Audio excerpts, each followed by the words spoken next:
Superpowers come in all shapes and sizes. Human-looking indestructible aliens, billionaires who took real steel too seriously, and bald 12-year-old girls who bleed through their nose and can move stuff with their mind. But this was different. It was special. Why are superpowers such a mystery throughout the entire Stranger Things show? How are these abilities such a crucial part of the plot in every season, yet they never feel forced? And what makes these so special compared to every other type of superpower out there? I've got the answers to those and even more questions. So follow me as I hopefully turn everything you thought you knew about superpowers upside down.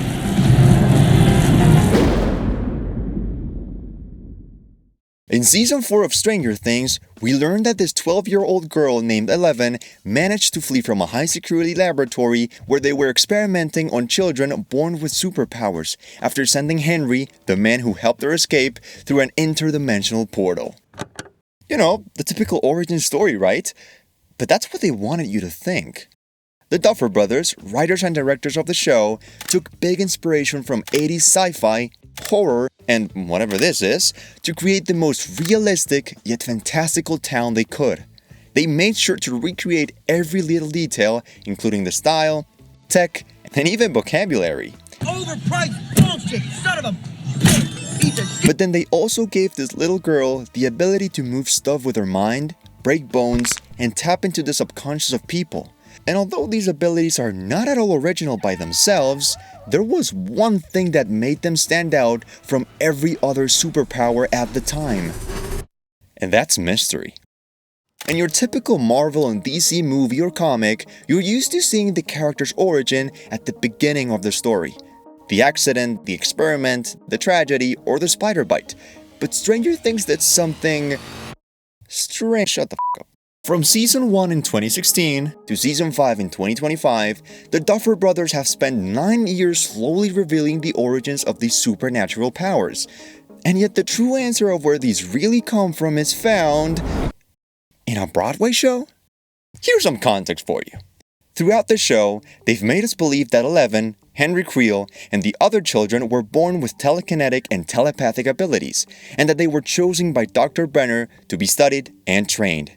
But only half of that statement is true. Yes, Eleven and the other kids were indeed born with these superpowers, but it's not because their mother got it on with a Demogorgon or something, although it's not that far away from the truth. Just kidding. The truth is revealed in a Broadway show called Stranger Things: The First Shadow, which I'll reference later because it's kind of a Season 5 Volume 2 spoiler. The point is that, to know how Eleven really got the powers she was introduced with back in 2016, you didn't just have to wait 30 minutes until the hero got bit by a radioactive spider, but rather 9 years and watch a Broadway show to know the whole truth. This right here is what takes these powers from being just your average mutant telekinesis to what I believe could be considered an entire character by itself.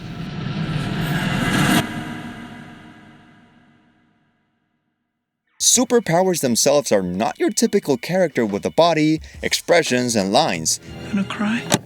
But that's not the point.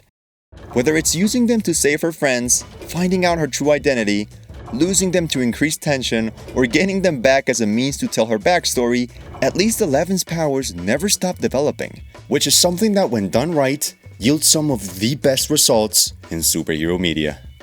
In superhero movies and comics, superpowers are used as the cool factor, and unless the story revolves around them, Flash will still run fast, Thor will still be the god of thunder, and Green Lantern will still be, well, green. However, when these powers change, evolve, or get used to serve a deeper and more developed plot that isn't your typical fight scene, it's usually the reason why a story can go from being good to being great.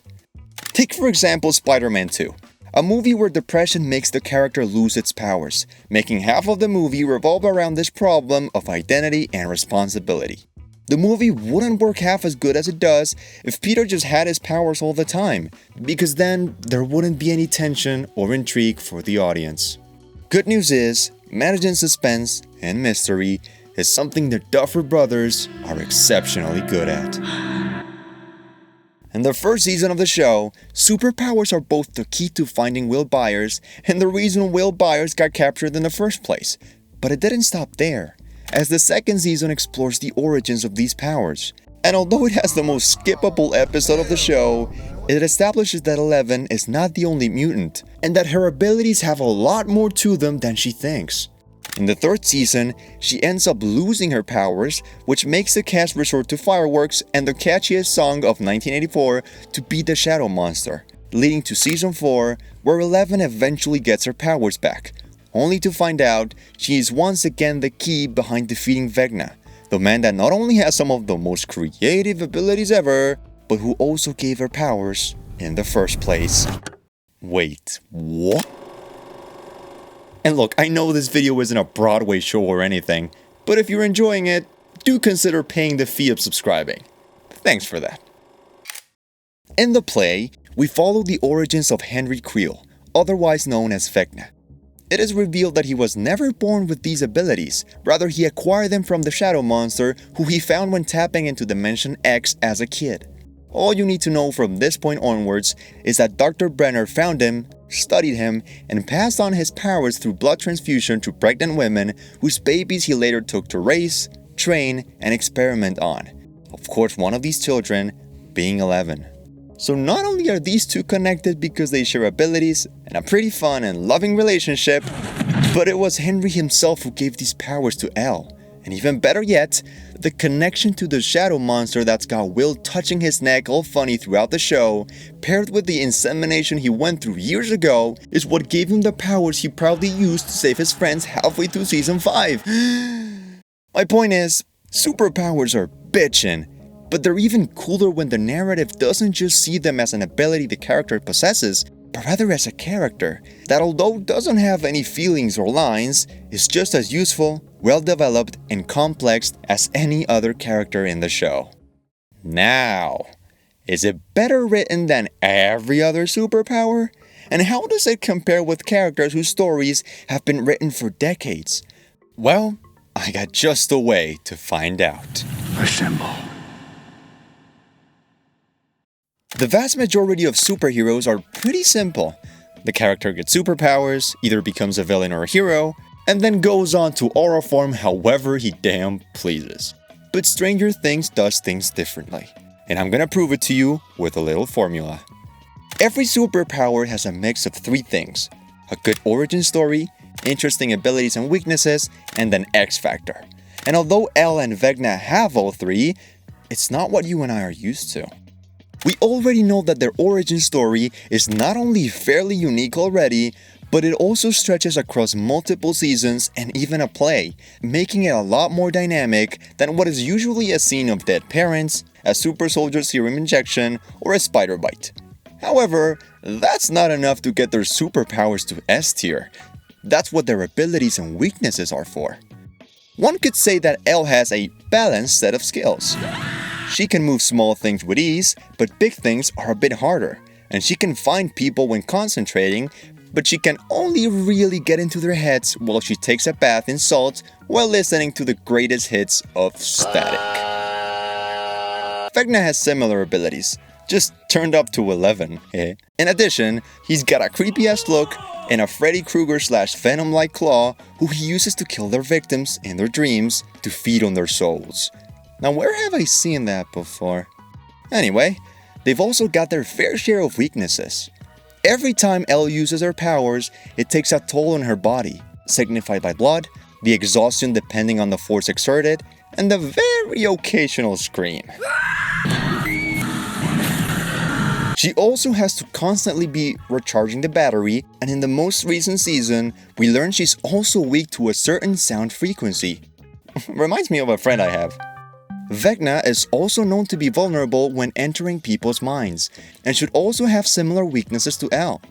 The point is, it's a good thing that 11 is not powerful enough to stand on raw strength alone, and that while Vecna does look a lot more powerful in the last season, we know that he isn't unkillable, especially with Will the Sorcerer Buyers around. However, none of this is truly what makes Elle and Vecna's superpowers interesting in the first place. That's what the X factor is for. But what is it exactly? Just like Spider-Man having to deal with real-life problems, or Superman being more human than alien, Eleven is a young girl who got her powers from a mind-controlling psychopath. The mix between the mystery surrounding their origins, the fact that both their powers literally drive the story forward, together with the physical and emotional toll that the abilities take on their body, whether it's the iconic bleeding or looking like they came out of Nightmare on Elm Street, makes for the perfect X Factor. And look, I know there are many superheroes and villains who have way more exciting, strong, and original superpowers, and maybe the case with Eleven and Henry is something that could only work because it's a 5-season TV show.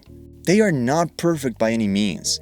However, I believe that it's fair to say that Stranger Things has one of the best, or at least most interestingly written superpowers in all of fiction. But let me know what you think. And if you want to see what would happen if you bonded with Venom, watch this video next. And as always, thanks for watching.